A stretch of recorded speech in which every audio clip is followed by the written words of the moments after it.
Here's a look at this afternoon's top stories. Heavy traffic at the Sugar Workers Restoration Fund Secretariat.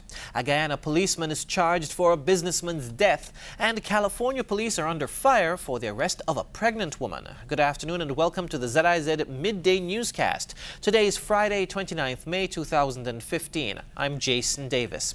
Nationally, since its opening on May 18, the Sugar Workers Restoration Fund Secretariat has had heavy traffic. Hundreds of former sugar industry workers, their agents and beneficiaries have lined up at the Secretariat to register to receive their share of a gratuity payment from the local government. Office manager Reginald George said it's been pretty heavy in the morning in particular and around noon, adding that in the 10 days since its opening, approximately 1,430 forms have been issued. It says that persons are excited. They want to know what's going on, they want to be a part of it, and they also want to take part of whatever is here for them. So they're coming in their numbers from all over the country. The SWRF was established by the government to facilitate the payment of $16 million to former sugar industry workers. That grant was secured from the government of Venezuela. Chief Executive Officer and founder of Experience St. Kitts and Nevis, Mervyn Hanley, says the Ministries of Tourism on Nevis and St. Kitts, as well as the tourism authorities on both islands, have thrown full support behind his new tourism mobile application. Hanley spoke with ZIZ News on Thursday, one day after the mobile app was launched at Mojito's Cuban Lounge. He said the ministries were represented at the launch parties on both islands. They have fully endorsed the idea. In Nevis at the launch, the Ministry of Tourism, they sent a representative to speak on the minister's behalf as far as endorsing the idea. We had a representative from the St. Kitts Ministry of Tourism as well, who are rallying behind the idea. And Miss Raquel Brown, she has been very receptive and very helpful, giving her ideas and really excited about this venture. Experience St. Kitts and Nevis has local offices in Nelson Spring on Nevis and at Port Zante on St. Kitts. Hanley said his company also has international partners. In August, we will be opening offices all across the United States, in Dallas, Texas, New York City, Miami, Florida. We sign off on that in a few weeks. And then London and Paris. What will happen at these offices, JD? What will take place is that they'll be staffed with marketing and PR professionals who are going to work closely with travel agents and other travel writers and such, and who will be marketing the island for us. That was CEO and founder of Experience St. Kitts and Nevis, Mervyn Hanley. Nevis's Ministry of Health, in association with the Pan American Health Organization, is currently hosting a mass casualty management workshop for health personnel. The workshop, which began on May 25, is being held at the Llewellyn Newton Disaster Management Department. It's expected to end today, May 29. Nevis's Minister of Health, the Honorable Mark Brantley, said the workshop is designed to sharpen the skills of first responders and others to effectively manage mass casualty events in resource-constrained settings such as St. Kitts and Nevis.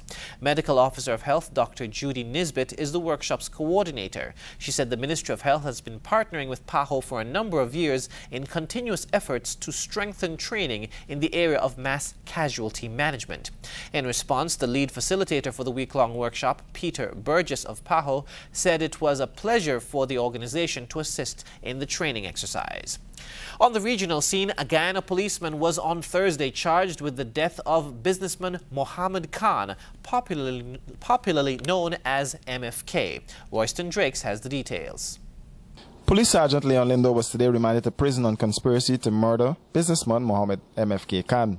The matter was called this afternoon before Chief Magistrate Priya Bihari in the Georgetown Magistrate Court.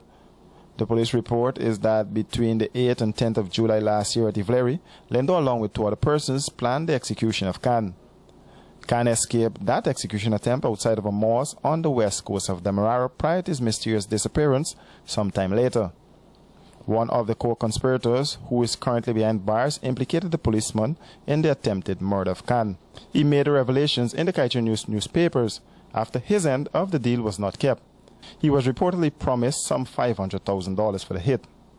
The remains of the businessman were found on September 22nd by the Ministry of Public Works employees while clearing a cemetery at Cummins Lodge. On the day the remains were discovered, the head was found a short distance away in a plastic bag on the lawns of a private property, while the partly clothed body was found between a clump of bushes without any teeth or feet and human bones scattered. Linder will make his next court appearance on June 12th. Reporting for Capital News, Royce Hendricks. Earlier this week, agricultural officials in St. Lucia gave students of the Babonneau Secondary School the opportunity to see firsthand how illegal sand mining and turtle poaching are not only destroying valuable natural resources, but how the two activities stand to negatively impact their everyday lives. DBS's Don Nicholas reports. Agricultural officials blamed the general lack of knowledge concerning the environment for the lackadaisical attitude towards its upkeep. They made the observation while giving a tour of the Grand Anse Beach facility to the Babonneau Secondary School students. While there, officials profited the opportunity to highlight some of the damage that sand mining is doing to the nature reserve.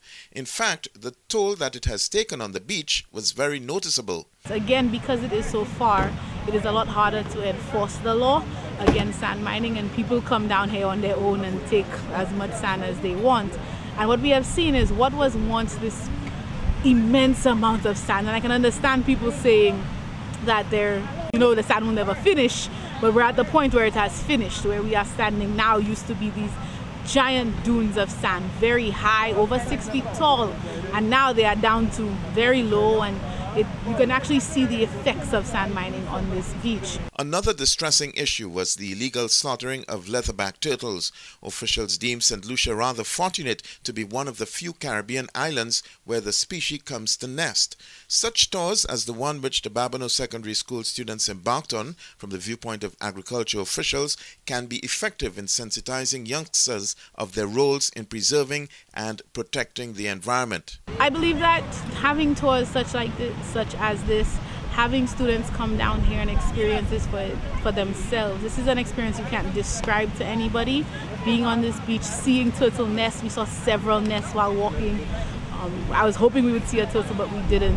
I think it will change the mindset, and that's what's important. Tuesday's tour of the Grand Anse Beach by the Babonneau Secondary School paved the way for the Ministry of Agriculture to call for more tours of this kind to be expanded to include primary and tertiary level students. Such worthwhile activities, according to the ministry, serve to inspire young people to be more aware of the need to preserve their natural heritage.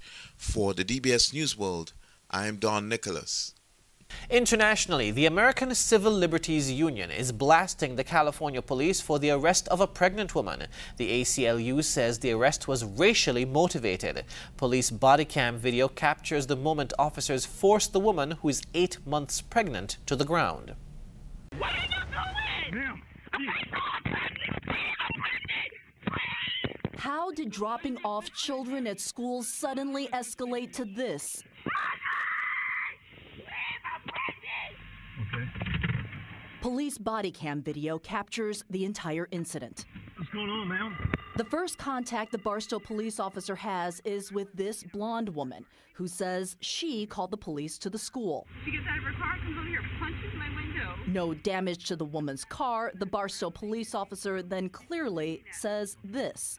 I don't see right now, I don't see a crime that has been committed. If there was damages, I would give you the opportunity to place her under citizen's arrest if you wanted to. I don't see any crime. The officer walks over to the other woman, Michelle Cooks, who had just dropped off her second-grade daughter at school. She's upset after the confrontation with the other woman. She was honking, so I was like, roll my window and see what she wants. She was like, you cannot park you cannot drive right here. This is a one-lane thing. The officer then asks for Cook's name. Okay, what is your name, ma'am? I'm not giving you my name. Cooks gets on the phone to call her boyfriend. Ma'am, I'm going to give you 2 minutes. He gives her about 20 seconds. Don't touch me. Don't touch me. Ma'am, please. Do not touch me.